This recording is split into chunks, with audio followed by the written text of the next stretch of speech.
Good morning everyone. Yesterday we have discussed few questions of inverse proportion from exercise 13.2. Now today we will discuss few more questions of the same exercise. Now let's start from question number 4. If I will talk about question number 4, the question is if a box of sweets, एक sweet का box है, is divided among 24 children. ठीक है, जैसे supposingly this is the box of sweet. This is divided among 24 children. They will get 5 sweets each. तो हर बच्चे को कितना मिल रहा है? 5 sweets. Each child is getting 5 sweets. Now how many would each get? अब अगर हर एक बच्चे को कितना मिलेगा? If the number of children is reduced by 4. ठीक है, मतलब 24 की जगह अगर हम 20 बच्चे कर दें, 4 बच्चे कम. reduced by 4 का क्या मतलब है? 4 बच्चे हम कम कर दें. देखो स्वीट्स का बॉक्स तो सेम है, यही बॉक्स से स्वीट्स बांटनी है. जब 24 बच्चों को बांटा तो हर एक को 5 पीस मिला. अब अगर बच्चे कम हो गए हैं तो पर पर्सन स्वीट पहले बताइए बढ़ेगा या कम होगा? ऑब्वियस सी बात है. अगर लोग वापस ये केक वाली स्टोरी सोच लो, दिस इज 1 केक. अगर 24 गेस्ट हैं तो सबको इतना पीस मिल रहा है. अगर गेस्ट कम हो जाएंगे तो कितना मिलेगा? The problem is of inverse.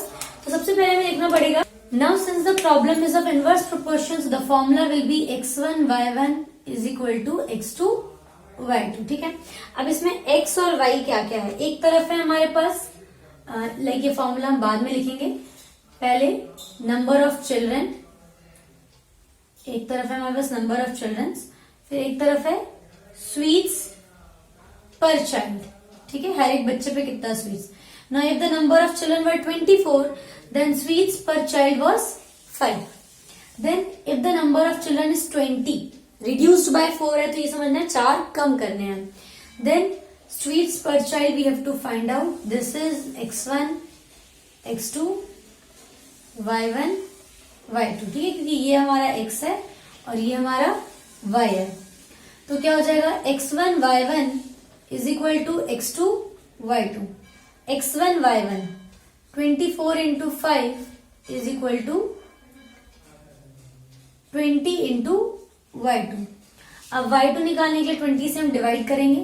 y2 is equal to 24 into 5 divided by 20. You can solve it. 5 1s are 5, 5 4s are 20, then 4 6s are 24. So 6 sweets per children. ठीक है, हर एक बच्चे पे कितना होगा? 6 स्वीट्स पर चिल्ड्रन. तो ये आपको करना है. सिमिलरली इस क्वेश्चन नंबर 5 भी बिल्कुल ऐसा ही है, बस क्वेश्चन नंबर 5 में इंक्रीज हुआ है. क्वेश्चन क्या है? A farmer has enough food to feed 20 animals. 20 animals के लिए उसके पास इतना खाना है जो कि 6 days तक चल जाएगा. ठीक है, ये animals. So a farmer has enough food for 20 animals which will last for 6 days. ठीक है. Now the question is how many long would the food last? कितने दिन फूड हमारा चलेगा if there were 10 more animals in this kettle? मतलब 10 और हो जाए. 20 तो रहेंगे ही रहेंगे, इसके अलावा 10 और हो जाए, मतलब 30 हो जाए. So this is x, this is y, x1 y1 x2 y2. So again same like this you have to find y2. First we will write the given problem is of inverse proportion, then we will write it like this. We will put all the values in the formula. Okay, now we will discuss question number 6. Question number 6 में क्या है? A contractor estimates that 3 persons could rewire Jasminder's house in 4 days. जैसे supposingly Jaswinder का घर है, ठीक है, यहाँ वायरिंग का काम चल रहा है. वायरिंग होती है घर में, घर तो सेम है, घर नहीं छोटा बड़ा हो सकता है. तो अगर 3 लोग लग जाएं, पर्सन्स कितने हैं और डेज कितने लग रहे हैं? अगर 3 लोग लग रहे हैं तो जो काम है वो कितने दिनों में खत्म हो रहा है? 4 दिन में खत्म हो रहा है. Now if he uses 4 person instead of 3. अब अगर वो 3 की जगह 4 लोगों को बुला ले, एक आदमी और बढ़ा ले, how long should they take to complete the job? तो उनको कितने दिन लगेंगे ये काम करने में? It's now first of all think about the problem कि अगर पर्सन्स बढ़ेंगे तो उस काम को करने का डे कम होगा कि ज्यादा होगा? ऑब्वियसली कम होगा। The given problem is of inverse proportion. ठीक है, फिर से हम बोल देंगे प्रॉब्लम किसका है? इनवर्स का है। This is x, this is y, x1 y1 x2 y2। Again we have to find y2 by using this formula. x1 y1 is equal to x2 y2। The questions are very simple, numbers आपको सॉल्व करने में भी ज्यादा time नहीं लगेगा। The only thing you have to understand the basic concept of the problem. Okay, now let's look another questions. Now let's look at question number 7. 7 अगर हम डिस्कस करें, क्वेश्चन नंबर 7 में क्या है? A batch of bottle was packed in 25 boxes with 12 bottles in each box. ठीक है, जैसे बहुत सारा, जैसे बॉटल्स का ग्रुप है, बहुत सारे बॉटल्स हैं। ठीक है, इनको पूरे 25 बॉक्सेस में भरा गया है। ईच बॉक्स में कितने बॉटल्स आ रही हैं? मतलब जो सेट बनाया गया वो ईच बॉक्स में we are having 12 bottles. Okay, problem समझ में आ गई? जैसे एक बॉटल, सपोजिंगली एक शॉप है, वहां पे बहुत सारी बॉटल्स है। Now they want to send it somewhere. Okay, so they will pack it in boxes. तो उन्होंने जो 25 बॉक्स बनाए और हर बॉक्स में 12-12 बॉटल्स रख दी। ठीक है, अब आपका मतलब एक तरफ आपके नंबर ऑफ बॉक्सेस हैं और एक तरफ बॉटल्स इन ईच बॉक्स है। अब इस प्रॉब्लम को नॉर्मली ऐसे सोचो, अगर बॉक्स का नंबर और बढ़ जाएगा, मतलब और ज्यादा बॉक्सेस हैं आपके पास, तो हर बॉक्स में जो नंबर ऑफ बॉटल्स है वो कम होनी चाहिए कि बढ़नी चाहिए? ऑब्वियसली कम हो जाएंगी, क्योंकि बॉटल्स तो फिक्स थी ना। बॉटल्स को कम ज्यादा नहीं कर सकते हम लोग, इन्हीं बॉटल्स को हमें भरना है बॉक्सेस में। तो अगर 25 बॉक्स थे तो 12 बॉटल्स एक एक में आ रहा था। अगर सपोजिंगली हम चाहते हैं if the same batch is packed using 20 bottles in each, अगर हम 20-20 भरना चाहते हैं, ठीक है, तो हमें कितने बॉक्सेस चाहिए होंगे? मतलब अगर हम एक में ज्यादा बॉटल डाल लेंगे तो डेफिनेटली बॉक्सेस कम लगेंगे हमें। So the problem is of inverse. So basic formula we will use x1 y1 is equal to x2 y2. This is x, this is y. So x1 y1 x2 y2. 25 into 12 is equal to x2 into 20. मैंने box को x माना है, ठीक है, वो y2 है। So simple x2 is equal to 25 into 12 divided by 20. इसको हम सॉल्व कर लेंगे। 5 4s are 20, 5 5s are 25. Then 4 1s are 4, 4 3s are 12. So x2 is equal to 15. So 15 boxes will be there. अगर एक एक में मैं 20-20 बॉटल की पैकिंग करूंगी तो मुझे सिर्फ और सिर्फ 15 बॉक्सेस की जरूरत है। Okay, similar is now let's look at question number 8। Question number 8 क्या है? A factory requires 42 machines to produce a given number of articles in 63 days. अब देखिए दो चीजें क्या क्या है, एक है मशीन, नंबर ऑफ मशीन्स, और एक है नंबर ऑफ डेज। ठीक है, तो अगर इन्होंने 42 मशीन्स लगाई हैं तो उनको कितने दिन लग रहे हैं? To produce a given number of articles, article fixed है, so they need 63 days. Now the question is how many machines would be required to produce the same number of articles in 54 days. बोल रही कि अगर उतने ही article को हमारा target हो कि नहीं 54 डेज में ही निकालना है तो कितनी मशीन्स लगेंगी?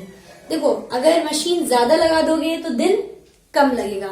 इनवर्स का, the given problem is of inverse proportion, ये लाइन आपको हर प्रॉब्लम में लिखनी है, weather the problem is of direct और inverse. So this is x1, y1, x2, y2. Same as this, we can find out the x2. Now question number 9 is, a car take 2 hours to reach a destination by traveling at the speed of 60 km per hour. एक तरफ है time और एक तरफ है speed. ये हम बहुत बार डिस्कस कर चुके हैं कि टाइम और स्पीड इनवर्स में होते हैं। ठीक है, तो 2 घंटे लग रहे हैं। अगर स्पीड क्या है कार की? 60 kilometre per hour. 2 hours is needed. Okay. Now, how long will it take? How long means they want to know time. When the car travels at the speed of 80 km per hour.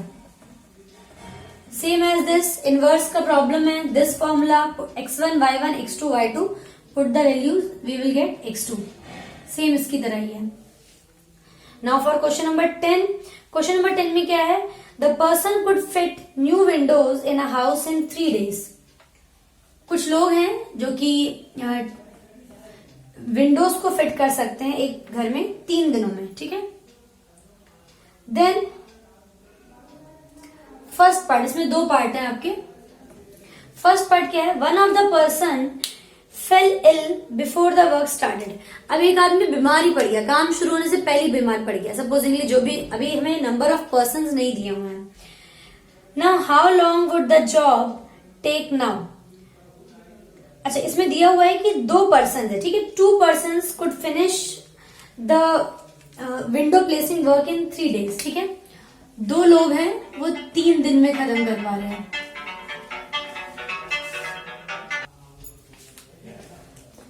Okay, सो एक तरफ है हमारे पास 2 persons, ठीक है, and 3 days। अगर 2 लोग हैं तो उस काम को करने में 3 दिन लग रहा है, लेकिन अब अगर एक इंसान बीमार पड़ गया तो सिर्फ एक ही आदमी है, तो हमें नंबर ऑफ डेज निकालने हैं। x1 y1 x2 y2, we have to calculate y2। x1 y1 कितना आ जाएगा, 6 divided by 1 person, so 6 days। ये बहुत इजीली आपका कैलकुलेट हो जाएगा। 2 3 6 डिवाइडेड बाय 1 करेंगे, so 6 days is needed. Formula मैंने नहीं लिखा है पर आपको लिखना है। Similarly in second part, now how many persons would be needed to fit the window in 1 day। अब क्वेश्चन चेंज कर दिया, पर्सन्स पूछा है, अगर 1 day है तो सेम 2 3 तो x1 y1 तो 6 ही आएगा, x1 इंटू y1, उसको जब 1 से डिवाइड करेंगे then again it will come 6 persons. Okay, so the question is again very simple, बस थोड़ा घुमा दिया है उसको। एक बार आपसे पर्सन पूछ लिया है, एक बार आपसे डेज पूछा। No for question number 11, question number 11 क्या है, a school has 8 periods a day, each of 45 minutes। 8 periods हैं एंड 45 minutes each, ठीक है। अब जैसे स्कूल का ड्यूरेशन तो फिक्स होता है कि 6 hours स्कूल चलना है और 7 hours, जैसे आप 7:30 पे जा रहे हो, 2:30 पे वापस घर जा रहे हो, so like how many period, if I want to keep 10 periods then also I have to manage in that time only.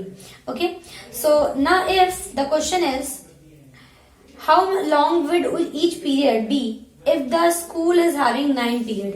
अगर 8 की जगह 9 पीरियड होंगे तो हर एक पीरियड कितनी कितनी देर का होगा।